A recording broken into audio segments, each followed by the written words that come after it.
오늘 이제 우리가 그 사도행전 18장의 말씀을 통해서 침묵하지 말고 말하라라는 제목으로 잠시 은혜를 나누려고 합니다. 우리가 믿고 고백하는 예수님은 그 어떤 능력과도 비교할 수 없습니다. 우리 예수님은 모든 것을 가능케 하시는 위대하신 분입니다. 우리가 이것을 믿는다면은 어떤 일이 있어도 그 믿음이 변치 말아야 됩니다. 아멘. 예, 근데 좀 조금 아멘. 예, 근데 참 말은 쉬워요. 내가 믿는 예수님은 능력이 있다. 나는 어떤 일이 있어도 변하지 말아야 된다. 말은 쉬워요. 말은 쉽지만은 그러나 막상 두려운 일이 생기거나 또는 내가 생각하지 않는 어떤 당황스러운 일들이 생기면은 나도 모르게 성도로서 보여야 할 모습보다는 그냥 예수 믿지 않는 사람처럼 그런 모습들이 이렇게 불쑥불쑥 이렇게 튀어 나옵니다. 바울 사도도 그런 자신의 모습을 보면서 고린도전서 9장 27절에 보면은 내가 내 몸을 쳐 복종하게 함은 내가 남에게 전파한 후에 자신이 도리어 버림을 당할까 두려워함이더라 하고 고백을 했습니다. 그러니까 바울의 이런 고백은 사도행전에 보면은 그가 왜 이런 고백을 했는가 잘 나타나 있습니다. 사도행전 16장 11절에 보십시오. 우리가 드로아에서 배로 떠나 사모드라게로 직행하여 이튿날 네아폴리로 가고, 그러니까는 아시아에서 복음을 전하다가 이제 배를 타고 드로비모라는 지금의 그 터키 지역에 있는 도시에서 배를 타고 마케도니아 즉 그리스로 이렇게 가다가 지금 이제 카팔라라고 불려지는 이 네아폴리로 도착을 합니다. 그러니까는 바울이 그 유럽 대륙을 처음으로 땅을 밟은 곳이 이 카팔라라고 하는 성경에 나오는 네아폴리라는 그리스의 항구 도시였습니다.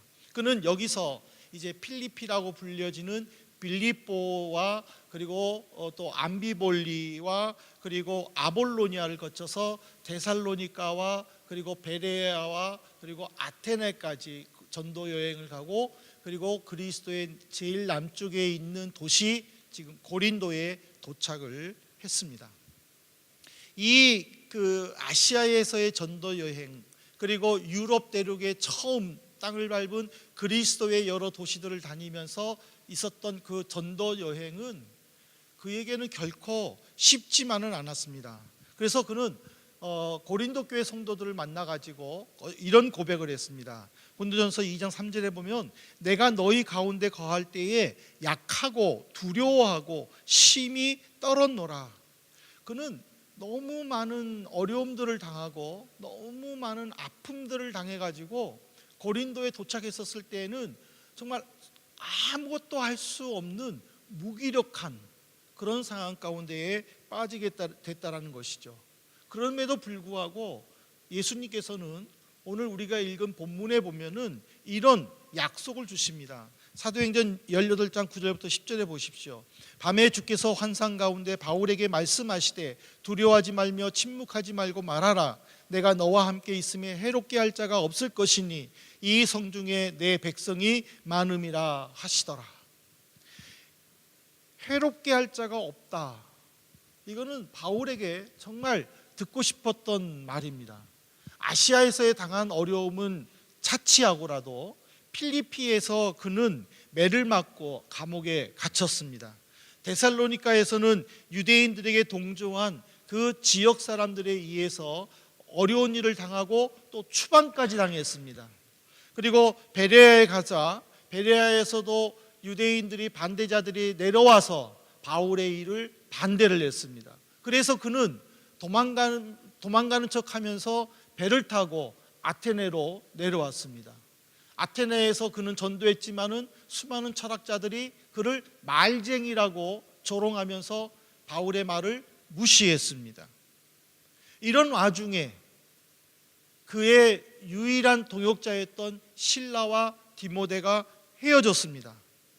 그는 홀로 아테네에서 고린도까지 전도하면서 여행 올 때에 너무나도 외로웠었습니다. 그래서 고린도 도착했었을 때는 아무 일도 못했어요. 그런데 거기서 누구를 만나냐면 바로 브리스길라와 아굴라 부부를 만나게 됩니다. 근데 이 브리스길라와 아굴라 부부는 이탈리아 본토에서 온 유대인이었습니다. 이 4대 왕제 이 클라우디우스가 유대인들이 로마에서 폭동을 일으키고 서로 싸우니까는 유대인들을 모두 로마에서 추방시키라는 명령을 했습니다. 그래서 브리스길라와 아굴라 부부도 급히 짐을 싸가지고 로마를 떠나서 여기저기 떠돌아다니다가 고린도에 도착을 한 것입니다. 근데 그 부부도 아무것도 할 수가 없는 것이었습니다. 왜냐하면 고린도의 환경은 낯설었기 때문이었습니다. 근데 그 고린도에서 그들은 서로 만난 거예요. 근데 우연하게도 그들의 직업이 텐트를 만들어서 파는 직업이라 똑같았어요.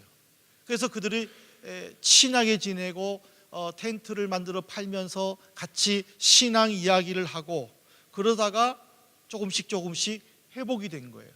그러면서 바울은 이제 헤어졌던 실라와 그리고 디모데를 만나는데 그들이 두 가지를 가져오죠. 첫 번째는 데살로니가 교회가 어려움을 딛고 성도들이 부흥하고 있다라는 그 소식을 듣고, 그리고 두 번째로는 빌립보에 살고 있는 성도들이 바울을 위해서 헌금을 모아 가지고 온 것을 바울에게 주죠. 바울은 이곳에서 1년 6개월 동안 이들과 함께 고린도 교회를 섬기다가 이제 수리아 안디옥으로 떠난다라는 사도행전 18장 후반부의 말씀으로 이제 제2차 전도 여행을 이제 마치게 됩니다. 근데 저는 이 과정 속에서 주님은 우리에게 두 가지 교훈을 주시고 있다는 것을 저는 발견을 했습니다. 그러면서 한번 우리가 같이 이곳에서 사는 동안에 기도할 제목이 무엇인가, 무엇을 위해서 또 어떻게 기도할 것인가를 함께 나누려고 합니다. 첫 번째로 주님의 음성을 들으십시오. 보세요. 바울 사도는 다메섹에 돌아가는 길에 부활하신 주님의 음성을 들었습니다. 그래서 그는 종교관과 세계관이 완전히 바뀌었습니다. 그래서 유대교적 바리새파적 유대교를 버리고 유대교인들이 싫어하는 신흥 종교인 예수를 믿기 시작을 합니다. 그리고 주님께서 사명을 주셨지만은 그러나 그는 어디서든지 간에 예수는 그리스도라는 것을 외치기 시작을 합니다. 그리고 그는 회당에서도 복음을 전하죠. 회당이 어떤 곳이에요? 유대 교인들이 모여서 랍비가 말씀을 강론하는 것을 듣고 거기서 기도하는 곳이 회당이에요. 근데 바울은 여기서 자기가 이제 바리새인이니까 자기의 그 어떤 바리새인 신분을 가지고 회당에 들어가서 말씀을 강론한다고 하면서 예수 그리스도를 증거하는 거예요. 이게 말이 쉽지 여러분 쉽겠어요? 유대 교인들이 있는 데서 예수를 증거한다라는 거예요. 여러분 이해가 안 되세요? 그러면은 이렇게 생각을 해보세요. 여러분들이 이슬람 교인들이 모이는 모셰에 가가지고 예수는 그리스도다, 예수는 하나님이다 하고 외쳐보십시오. 모슬림인들이 아멘 하겠습니까? 모슬림인들이 어떻게 나올까요? 상상이 되십니까? 그것과 똑같은 거예요. 유대인들은 예수를 안 믿는데 오직 하나님을 믿는데 그 유대인들 앞에다가 예수는 그리스도라고 외치니 메시아라고 외치니 얼마나 힘들겠습니까? 그럼에도 불구하고 바울은 그 일을 해냅니다. 그런데 속담에 이런 말이 있죠. 낙숫물이 바위를 뚫는다. 이게 무슨 말이에요? 아주 한 방울 한 방울 떨어지는 그 물방울이 계속 돌의 한 곳을 떨어지면은요, 그곳이 패이고 패여서 나중에는 구멍이 생긴다라는 그런 의미예요. 바울도 복음을 전하면서 내가 당연히 이 일로 사람들을 핍박했는데 그래 나도 어려움을 당할 수 있어, 아픔 받을 수 있어, 그런 마음을 가지고 예수로 인하여 슬픔 당하는 거, 어려움 당하는 것을 받았지만은 감사함으로 견뎌냈지만은 그 아픔이 너무 오래 가다 보니까 그 스스로도 지치게 됐다라는 사실이에요. 그래서 고린도 교회에다가 어떻게 호소했냐면은 고린도후서 1장 8절에 보면은요, 살 소망까지 끊어질 정도로 어려웠다라고 이야기를 했어요.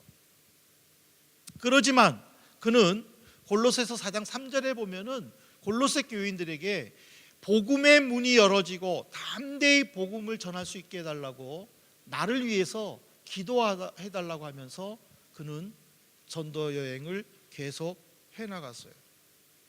우리가 살아가는 동안에 필요한 것은 활동할 수 있는 지혜와 능력이에요.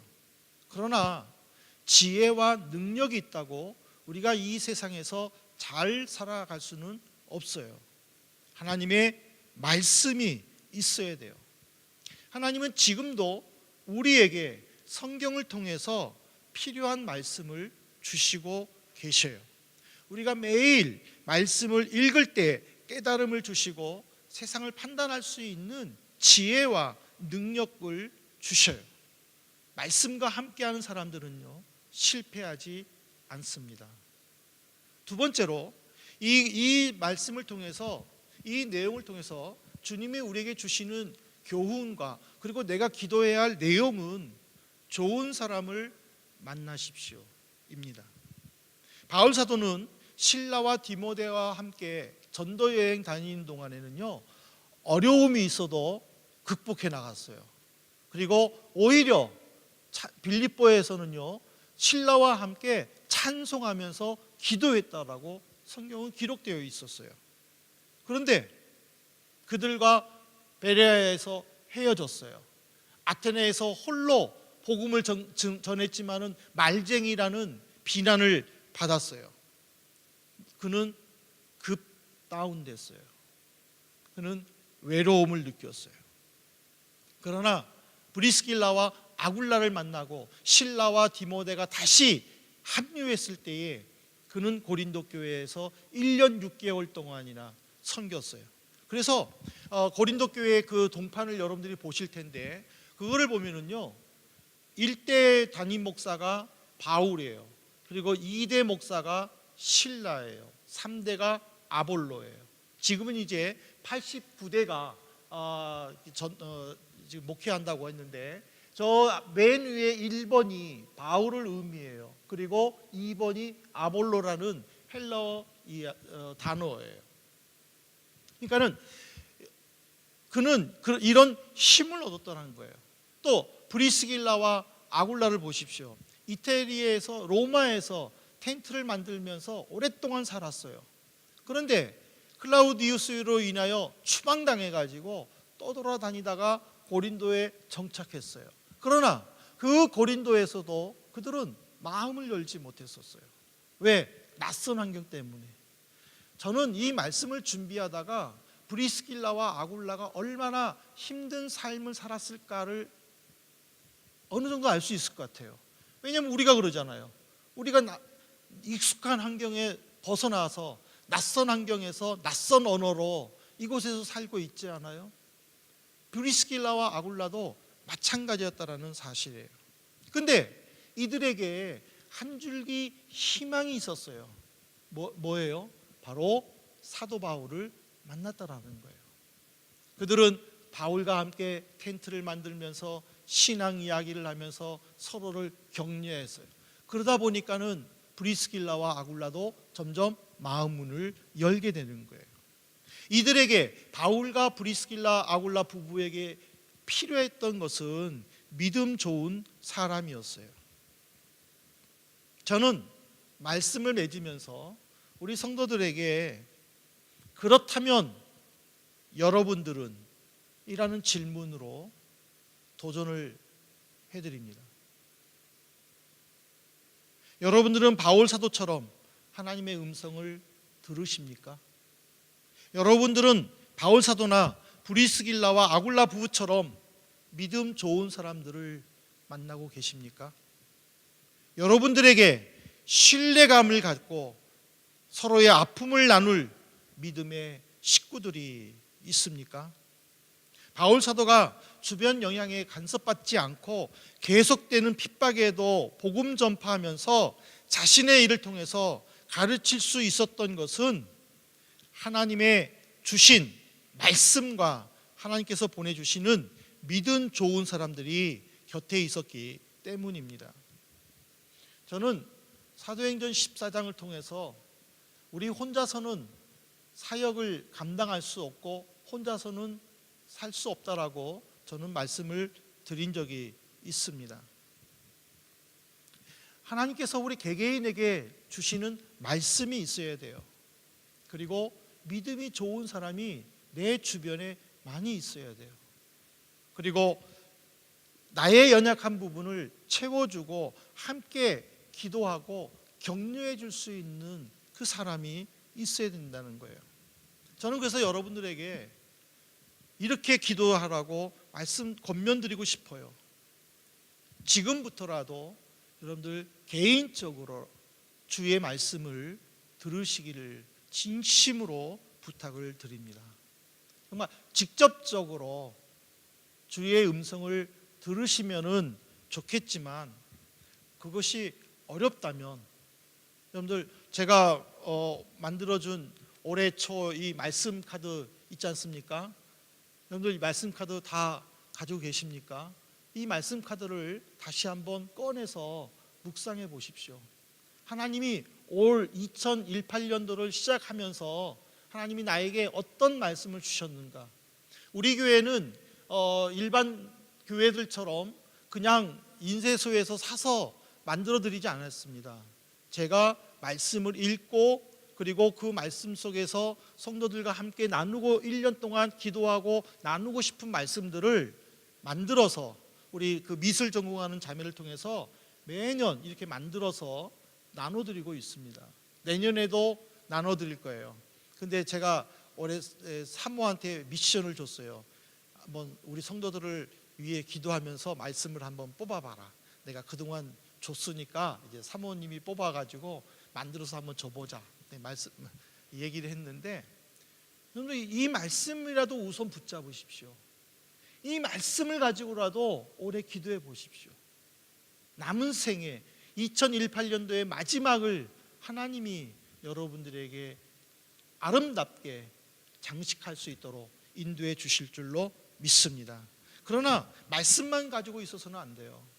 우리가 또 기도해야 될 것은요, 하나님, 내 주변에 내 도움이 꼭 필요한 사람들 붙여주십시오. 보내주십시오. 기도하시기 바랍니다. 주님께서 필요한 사람들을 보내주시지 않으면요, 여러분들 아무리 많은 사람들을 만나고 이런저런 사람들을 만나도요, 잠깐의 행복뿐입니다. 오히려 엉뚱한 만남을 통해서 마음에 상처받지 마십시오. 꼭 필요한 사람을 만나시길 바랍니다. 내 믿음에 도움이 될 그런 사람을 만나시길 바랍니다. 내 연약한 부분을 채워주고 격려해 줄 수 있는 사람을 만나시기를 바랍니다. 그러면서 나도 부족한 사람을 채워주고 격려해 줘야 되겠다라고 결단하시기를 바랍니다. 그렇게 기도하시기를 바랍니다. 그럴 때에 교회가 교회답게 세워지는 것이고 예배가 예배답게 드려질 수 있습니다. 저는 이제 마지막으로 말씀을 드립니다. 침묵하지 말고 말하십시오. 주님은 바울에게 침묵하지 말고 말하라고 하면서 그에게 필요한 말씀을 주셨습니다. 그리고 그의 주변에 필요한 사람들을 보내주셔서 고린도 교회에서 1년 6개월 동안 그는 섬기면서 고린도 교회를 세운 후에 그리고 수리아 안디옥으로 떠났습니다. 이제 우리 한민의 성도님들이 제2의 바울 사도가 되셔야 됩니다. 여러분들이 이곳에서 개인적으로 들으신 주님의 말씀을 받으시고 그 말씀을 통해서 내 주변에 연약한 사람들을 도와주고 격려해 줄 수 있고 나 역시 내 주변에 필요한 사람들을 만날 수 있고 그래서 그 사람과 함께 한민교회를 든든하게 이끌어갈 수 있기를 진심으로 소망합니다. 이런 은혜가 우리 한민의 성도님들께 넘치기를 간절히 바랍니다.